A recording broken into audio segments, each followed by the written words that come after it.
Porque el discurso de la educación no está instalado en las opiniones públicas, Denis. No está instalado. Y eso hace que el político no te lo ofrezca, porque sabe que no hay una demanda del tema. A la población en general, a la mayoría, no le interesa la educación. No es su preocupación. Y no sé por qué, cuando es tan fundamental. No demanda educación. Entonces no hay oferta.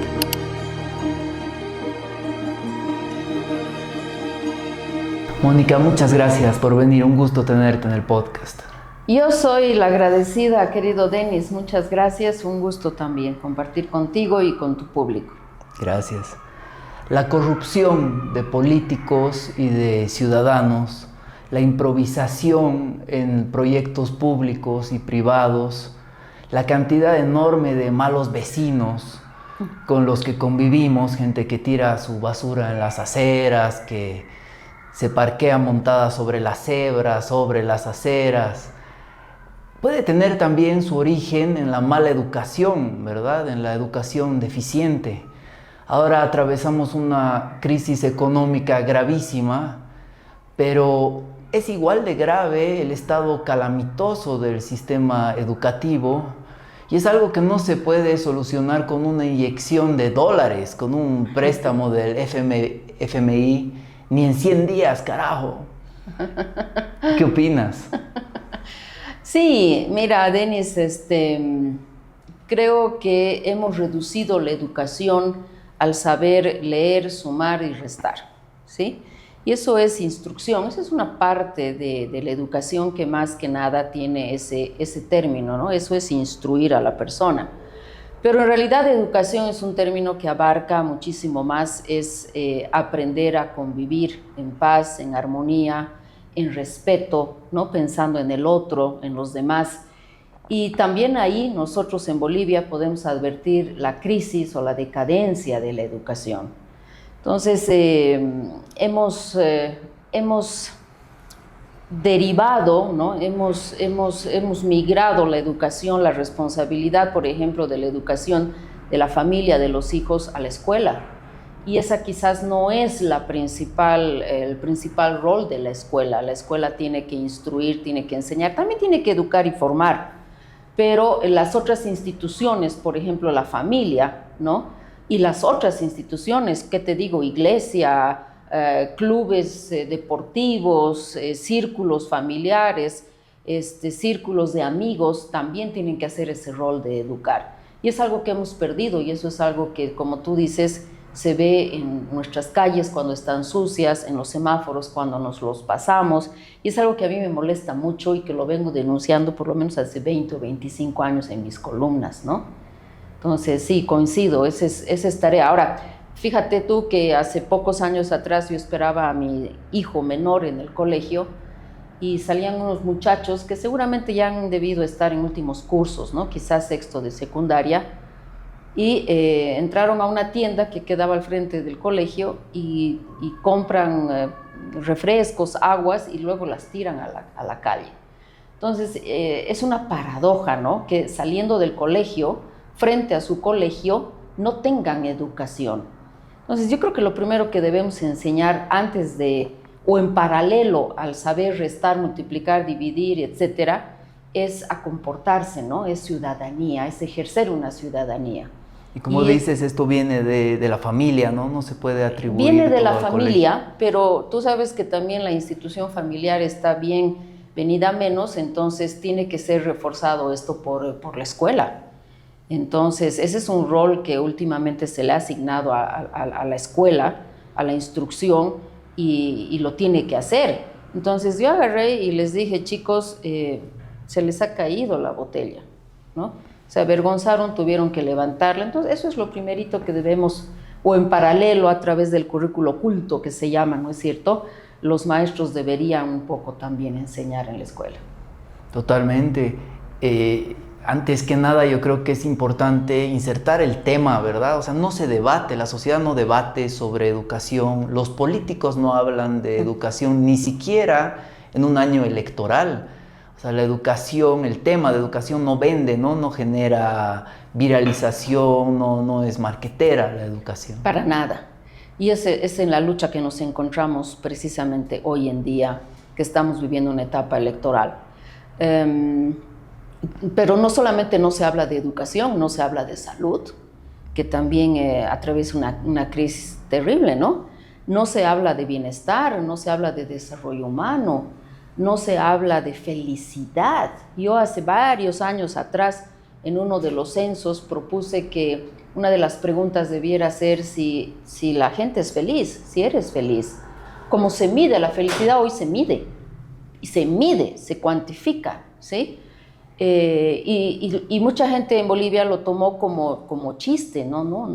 Era bien en serio cuando decía que, o sea, nos debe preocupar lo esencial del ser humano, y lo esencial no solamente es la economía tiene sus formas de salir a flote, ¿sí? De defenderse en sí misma, el mercado es así, pero la moral, la educación, lo esencial, lo fundamental, la felicidad, la tranquilidad, la paz, ¿no? La convivencia se construyen y son mucho más complicadas de mantener saludablemente que la economía, Denis. Entonces a mí me llama la atención cómo los bolivianos en realidad le volcamos la cara a lo esencial, y lo esencial es tener buena salud, seguridad y buena educación, y es de lo que menos escuchamos en los candidatos. Es de lo que menos escuchamos.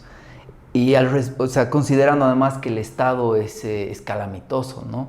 He leído el diagnóstico preliminar de secundaria que se ha hecho el 2023 y se ha publicado el 2024. Correcto. Y además de, o sea, de los resultados en, bueno, matemáticas, física y química, que te voy a preguntar brevemente después, me llama mucho la atención que el joven, según este diagnóstico, no puede discernir una opinión, es decir, no puede estructurar una opinión sobre un tema específico sin desviarse, sin irse por las ramas, no puede estructurar una idea, exponerla, verbalizarla. Es preocupante porque, no sé, a mediano plazo, dentro de poco tiempo, el país va a estar en manos de estos jóvenes que, bueno, no pueden expresar así una idea seria, pero que sin embargo están dispuestos a armar carpas y hacer colas para conseguir una entrada para una película de Marvel. Es desmotivador, ¿no? Es frustrante, es desalentador lo que nos está pasando.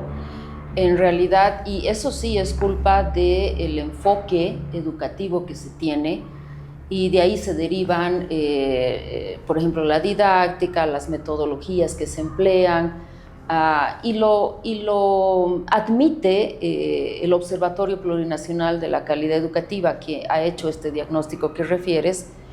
Admite que hay incongruencias curriculares, admite también que hay problemas en la formación de maestros, ¿sí?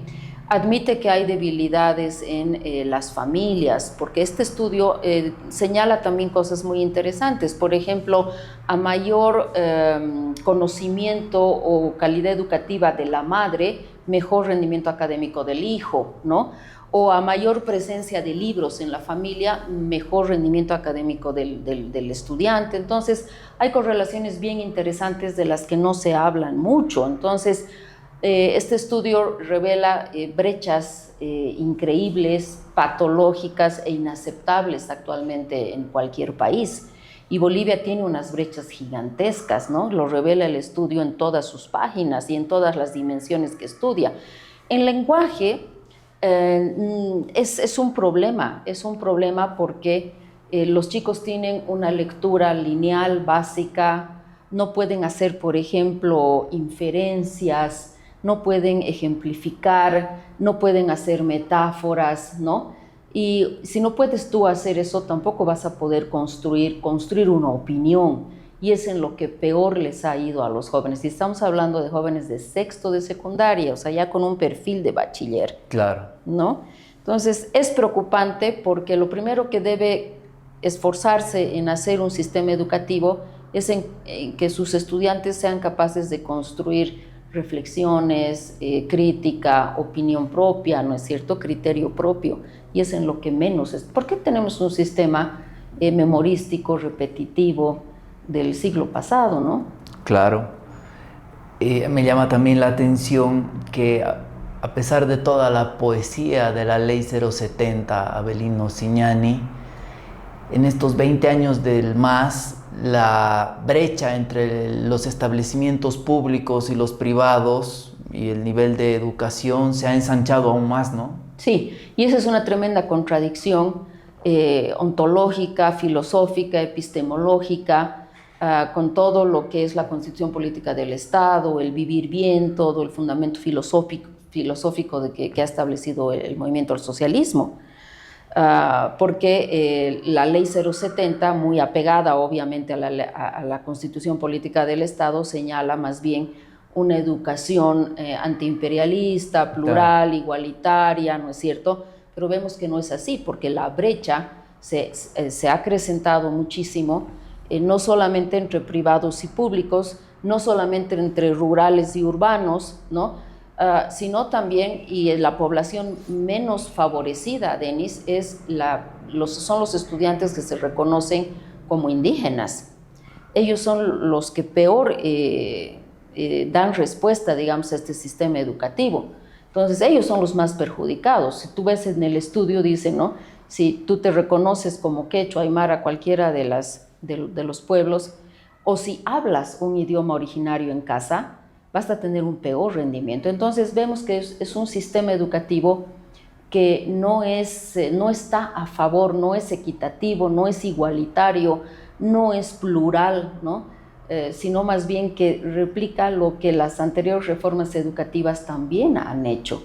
He escuchado también por ahí algunos expertos decir que debemos olvidar de enseñar, por ejemplo, las lenguas originarias, ¿no? Que tenemos que castellanizar. Y ese es uno de los errores que todas las reformas educativas han cometido.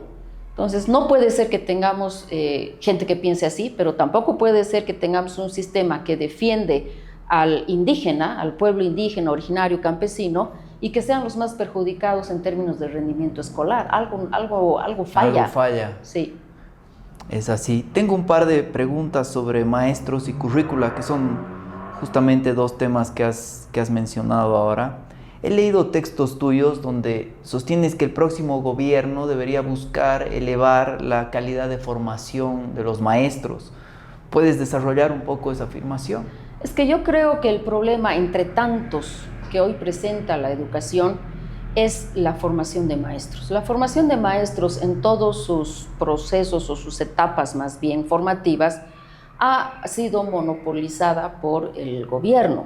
El gobierno del MAS ha cerrado las escuelas de formación de maestros de las normales católicas, por ejemplo, que las normales católicas siempre se han destacado por ser de excelencia académica, ¿no? Entonces ya con la ley 070 se cierran las normales, se crean la universidad pedagógica que la maneja el gobierno a través del Ministerio de Educación, y es el Ministerio de Educación, dice la ley en varios de sus artículos, que se hace cargo de la educación o formación inicial, posgradual y continua de los maestros, ¿no? Entonces, ¿y quién da la formación? ¿Quién otorga el servicio formativo? ¿Quién lo acompaña? ¿Quién lo fiscaliza? ¿Quién controla la calidad? Es el mismo ente.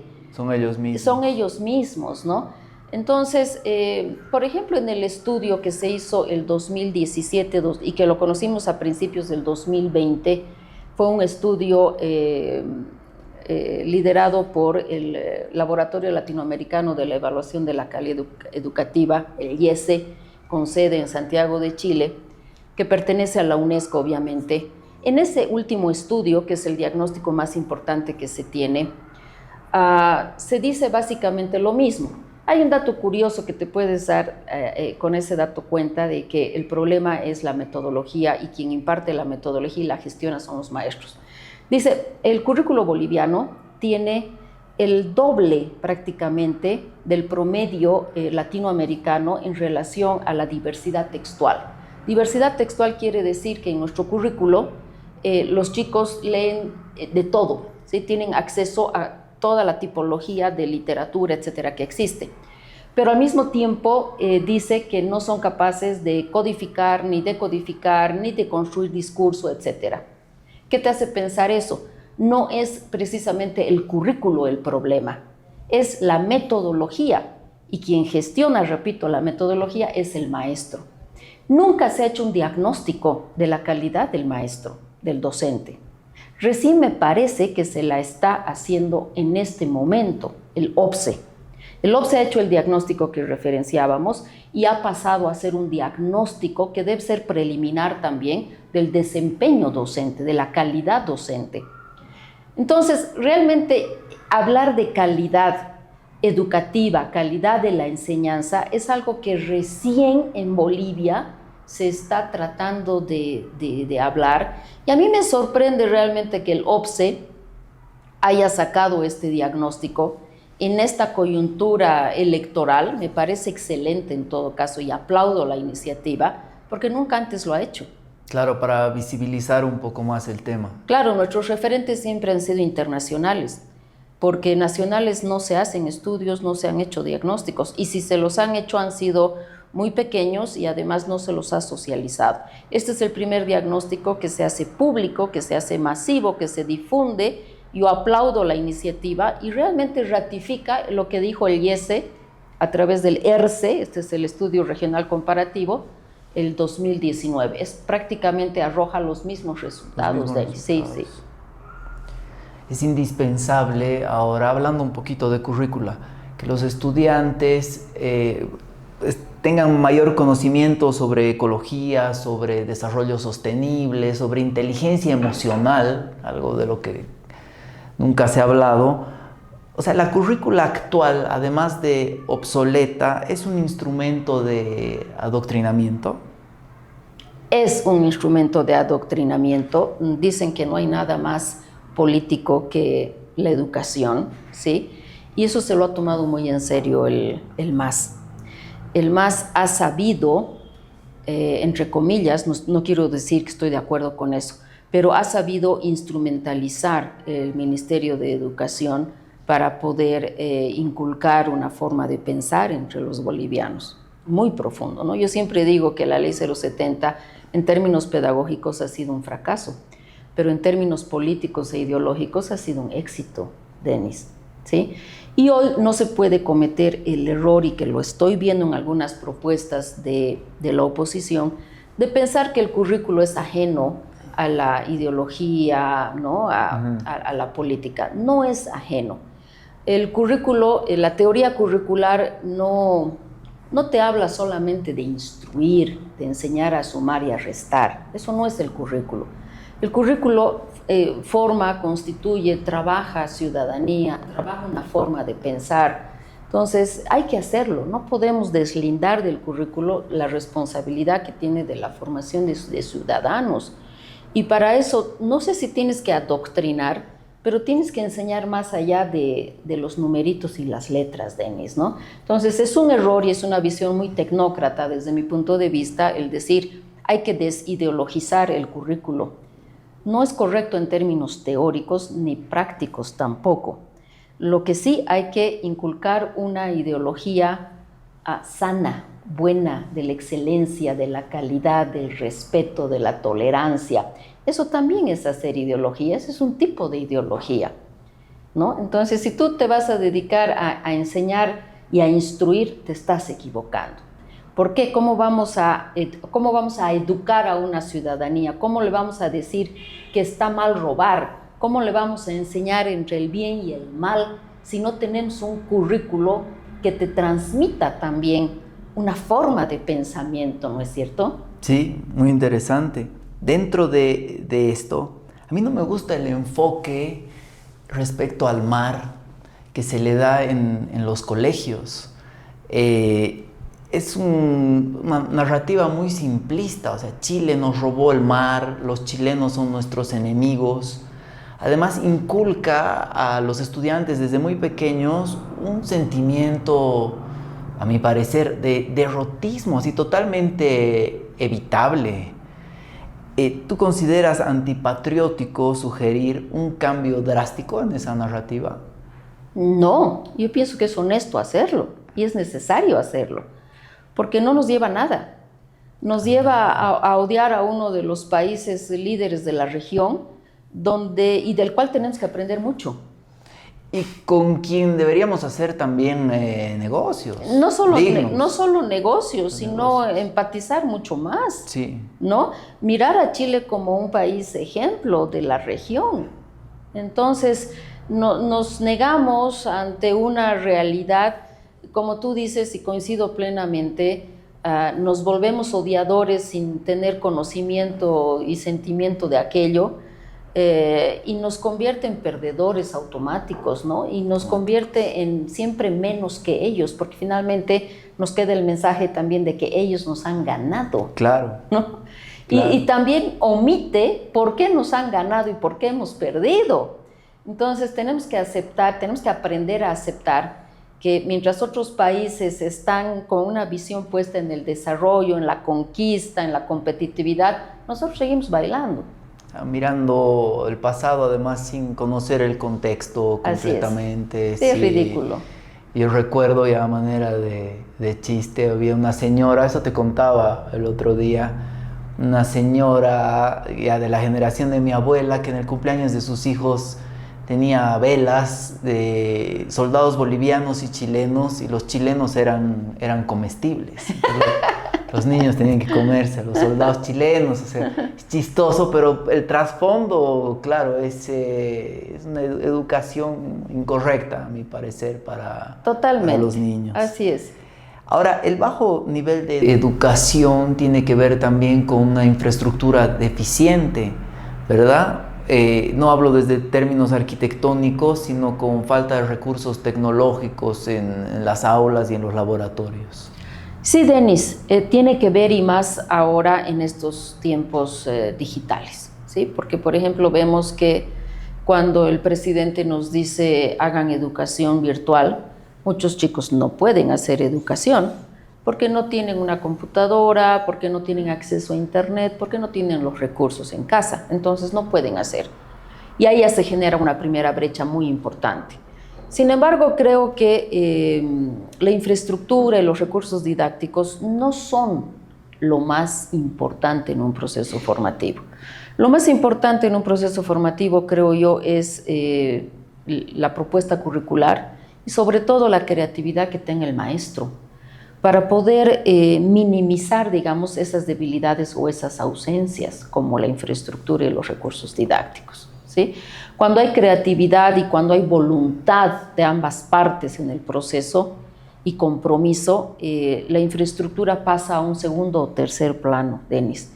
No quiere decir que lo tengamos que aceptar, hay que mejorar la infraestructura, hay que mejorar las unidades educativas, hay que dotarlas de mayores recursos didácticos, es verdad, pero no por eso vamos a seguir creyendo que tenemos una mala educación. O sea, nuestra pésima calidad educativa es un conjunto de variables, es un conjunto de situaciones. Y a veces es fácil decir, es que no tengo calidad porque no tengo internet, o no soy de calidad porque no tengo computadoras, o no tengo simuladores, o no tengo laboratorios. No es tan así, ¿no? Es decir, hay un discurso respecto a la tecnología educativa que es erróneo. Es muy fácil decir que la computación o lo digital es sinónimo de calidad, y no lo es, porque hay otras variables que sí hacen, ¿no?, en conjunto que una propuesta educativa sea de calidad. Hablando ahora sobre la familia, sobre la educación y la familia, muchos padres deslindan casi totalmente la responsabilidad de educación de sus hijos en las escuelas. Pero el nivel de educación de los estudiantes actuales no solo tiene que ver con malas políticas del gobierno, sino también por un descuido, ¿no?, de las familias. Las familias no propician espacios para el diálogo, las familias no tienen en su hogar una pequeña biblioteca, aunque sea un estante. Los padres no orientan a sus hijos como, no sé, buen cine, buena música. Bueno, hay ese estado, ¿no?, sí, de educación y ese poco compromiso de las familias. Definitivamente, y se están anulando cada vez más espacios que eran ricos para construir eso, Denis. Por ejemplo, el espacio del mediodía, el espacio de la sobremesa o de la cena, ¿sí? O los fines de semana. Dialogar, conversar, discutir, pelear, debatir con los hijos y hablar de todos los temas es fundamental. Y yo veo que ese espacio cada vez se va perdiendo más en nuestra sociedad boliviana, ¿no? Pero al mismo tiempo, a pesar de lo que tú señalas, los padres, con todas sus debilidades, creen con el derecho de ir a los colegios y reclamar por la educación de sus hijos en términos pedagógicos, ¿no? A pesar de que yo sé alguito de pedagogía y de educación, nunca he querido meterme en la formación de mis hijos, en el proceso instructivo de mis hijos, porque para eso están los maestros y yo no soy su maestra. Y no puedo quitarle responsabilidad ni su rol a los maestros, ¿sí? Pero hoy sí se hace.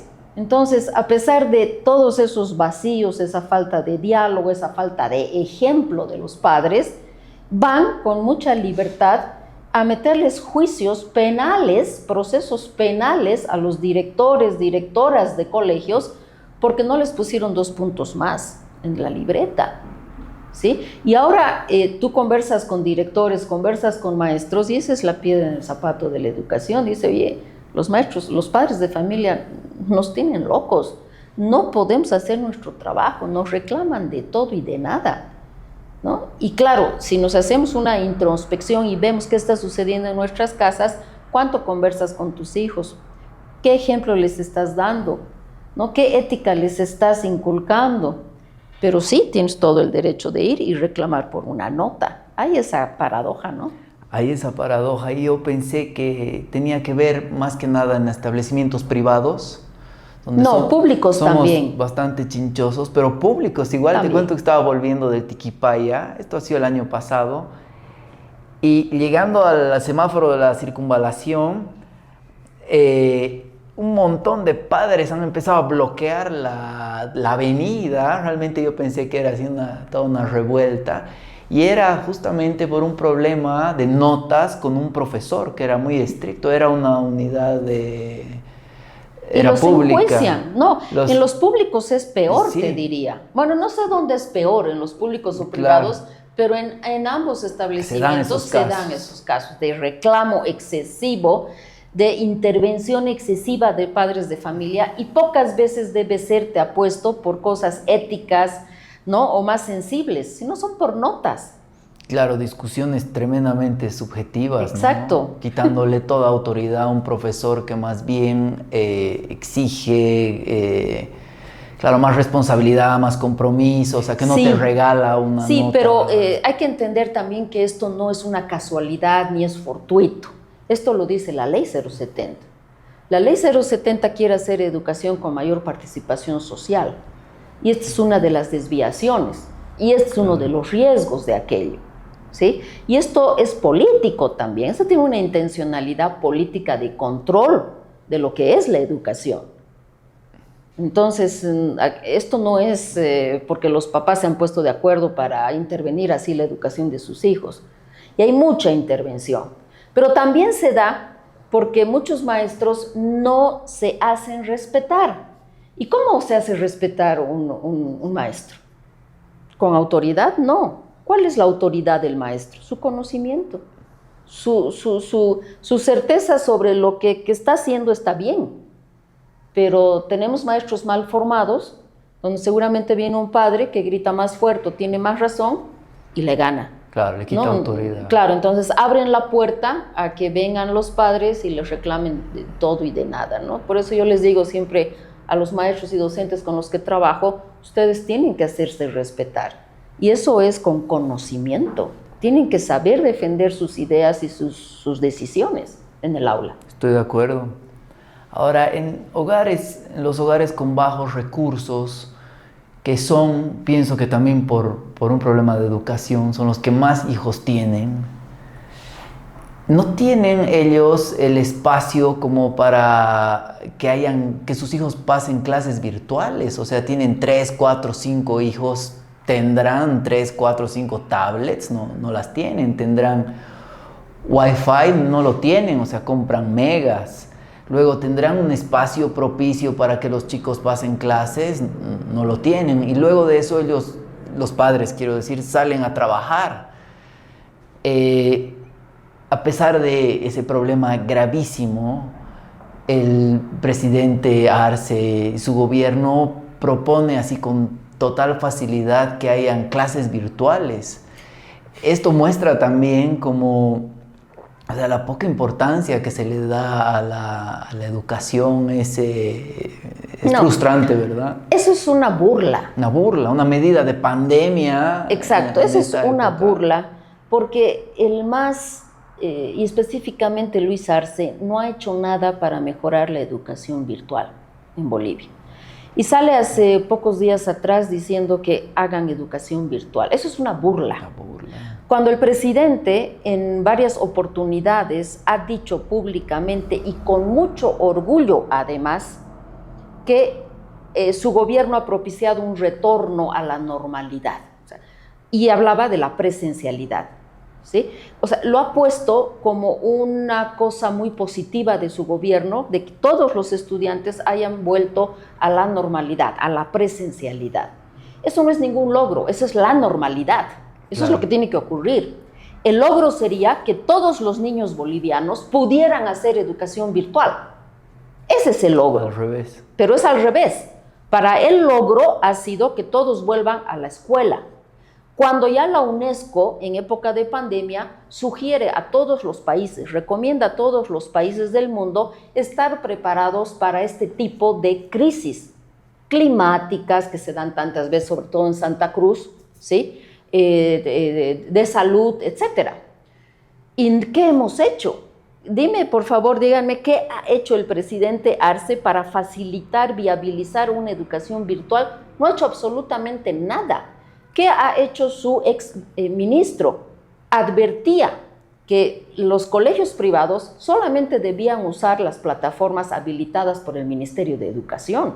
¿Por qué? Porque los colegios vieron la forma de migrar a la virtualidad, usaban otras plataformas que no estaban autorizadas por el Ministerio de Educación y les molestaba. ¿Por qué? Porque empezaban a perder el control del contenido, ¿no es cierto?, y de la propuesta educativa. Y eso no le conviene a este gobierno, no le conviene. Entonces siempre quieren asumir todo el control. Y en ese sentido no han dado la libertad y no han promocionado y no han provocado una educación diferente a la presencialidad. Entonces me parece una burla, una tremenda ironía y una contradicción que el presidente hoy se lave las manos de un problema que él ha provocado, diciendo, hagan home office, ¿sí? Sí. Y hagan educación virtual. Es que es inadmisible. Molesta, ¿no? Claro, sobre todo porque cuando tú dices no tienen tablets, pero tablets es mucho, Denis. Yo no tengo una tablet en mi casa. ¿Con qué estudian virtualmente? Con un celular. Y tienen uno para 5 hijos. Es inviable. Totalmente inviable. No, molesta mucho. Y para canalizar esa molestia, la única herramienta real para transformar la situación en la que estamos es la política. Si no participamos en política, nuestras opiniones tienen una repercusión en un círculo íntimo de redes sociales, ganan un par de likes, un par de felicitaciones, pero se diluyen. Tú que tienes tanta experiencia, ya tienes hijos grandes, ¿por qué no quiero decir no te animas, pero por qué no entras en la política? Podrías contribuir un montón, por ejemplo, en abolir o transformar la ley 070. Entrar a la política es duro en este país, ¿no? A mí no me gusta que me peguen, que me insulten, que me amenacen físicamente, que me ultrajen. No, eso no me gusta y la política se ha vuelto eso.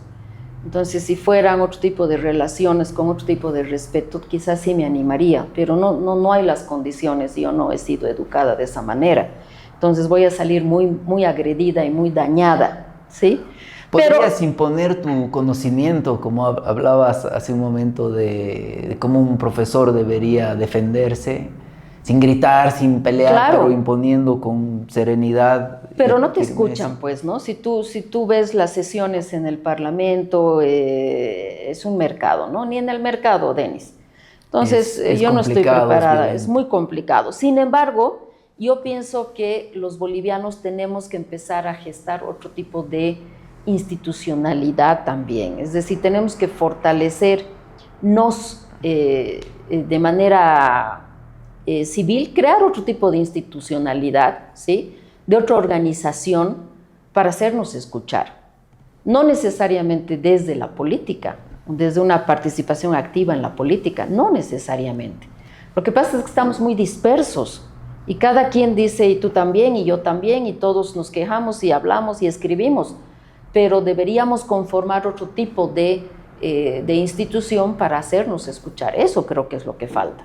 ¿Y esta institución será una herramienta poderosa como para cambiar la realidad? O sea, ¿podrá superar a la institución política? O sea, ser diputado, ser senador. No sé, Denis, yo creo que lo que tenemos que hacer primero en Bolivia es erradicar la corrupción, ¿no? Las juntuchas, el estar pensando en sacarle provecho siempre a algo. Yo creo que la mayoría, muchas personas que participan en política están pensando en un beneficio personal. Ese es el problema. Ese es pues el problema, porque y yo he estado reflexionando mucho en torno a eso. Están los candidatos, ¿no? Pero alrededor de los candidatos vemos a personas que ya han perdido elecciones para alcalde, para concejal, han perdido elecciones para ser diputados, senadores, han debido perder hasta las elecciones para estar en la directiva de su edificio, han perdido en cooperativas y están ahí. Es gente que se nota que no tiene una voluntad real por cambiar la realidad del país, sino que ellos quieren un trabajo, quieren un sustento económico, quieren micrófono, quieren aparentar un cargo. Y es frustrante porque gente como tú, que estoy seguro, por ejemplo, tú no pagarías, no aportarías así con un monto cuantioso para una campaña, o sea, comprándote la candidatura como si fuera un departamento en preventa. No. Seguramente le saldrías al frente con mucho respeto y con apertura al debate al candidato, o sea, no serías incondicional, tienes un pensamiento propio, tienes tus propias ideas y las expresas además.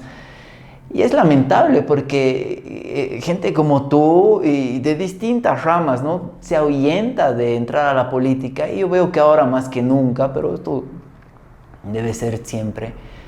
Es necesario, o sea, que la política esté con los mejores. Si no están los mejores, están los peores, ¿no? Salvo excepciones. Es, claro. ¿Qué opinas sobre eso? Yo no daría un peso a un político, ¿sí? Yo aportaría con ideas, con pensamientos, con mi criterio, con mi conocimiento y punto. Jamás daría un peso, ¿sí? Y jamás sería incondicional. Pero eso no solamente se ve en la política o en los entornos políticos, sino se ve a diario en el trabajo. El funcionario público o el funcionario también de una empresa privada, agarradísimo a su pega, ¿sí?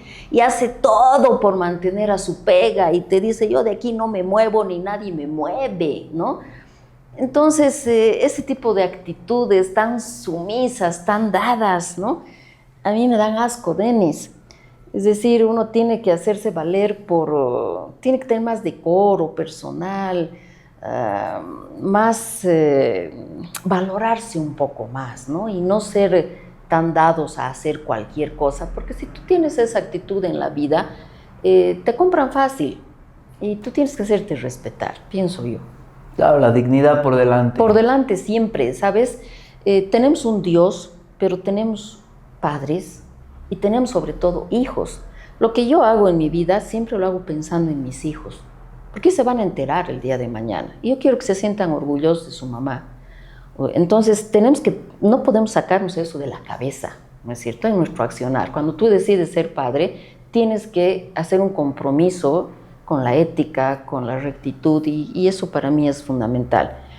Pero no, participar en la política no, en estas condiciones, pero sí constituir otro tipo de uniones, de relaciones, de instituciones para aportar a los políticos, ¿no?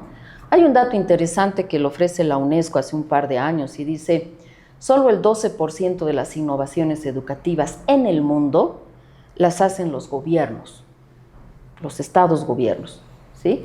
El 88% de las innovaciones educativas las hacen los entes no estatales, opinólogos, empresa privada, lo que tú quieras. Entonces, ¿qué podemos seguir esperando del Estado, del gobierno? Es la institución, somos las personas, somos los civiles, ¿no es cierto?, los que tenemos que aportar con ideas al gobierno, no al revés, porque no ocurre al revés. Y también orientar, quizás, o sea, sin participar en la política, orientar el voto, o sea, a que la gente emita un voto consciente, un voto personal, un voto con opinión crítica, con argumentos por detrás. ¿Tú empatizas con algún candidato en especial para estas elecciones? ¿Tú crees que hay alguno que puede tener, aunque sea la mínima intención de cambiar el sistema educativo? Honestamente, estoy en duda. No quiero cerrar mi opinión, no quiero llegar a una conclusión, porque todavía hay un tiempo de posibilidad a que se abran. He hecho el intento, y lo he dicho públicamente en mis redes, que he tratado de acercarme a algún candidato en específico y que no me ha escuchado, y sigo en la misma situación. Sí me han escuchado otros entornos, ¿no?, cívicos, digamos, y estamos trabajando en una propuesta, sí, pero los políticos no. Me he reunido con un candidato o precandidato a la vicepresidencia y hemos hecho un intercambio de ideas sobre educación, pero a más no he llegado, porque el discurso de la educación no está instalado en las opiniones públicas, Denis, no está instalado. Y eso hace que el político no te lo ofrezca, porque sabe que no hay una demanda del tema. A la población en general, a la mayoría, no le interesa la educación, no es su preocupación, y no sé por qué, cuando es tan fundamental. No demanda educación, entonces no hay oferta. La oferta es dólares, ¿no?, gasolina y bienestar económico, esa es la oferta. Pero en el fondo yo digo, ¿qué haces sin educación? Y cuando hablo de educación, hablo de contrarrestar o luchar contra la corrupción, que es el mayor problema que tenemos en Bolivia. ¿Vas a luchar contra la corrupción con economía? No, lo vas a hacer con educación, porque nadie apunta a la educación. Si tú mejoras la economía sin ética, no vas a tener tampoco una buena economía, te van a tirar tu plata, así de simple. Entonces tenemos que ir a la raíz del problema, y la raíz del problema para mí es educación. Educación entendiendo como ciudadanía, como responsabilidad social, como sostenibilidad, como tolerancia, como desarrollo humano, como lucha contra la corrupción, cero lugar a la corrupción.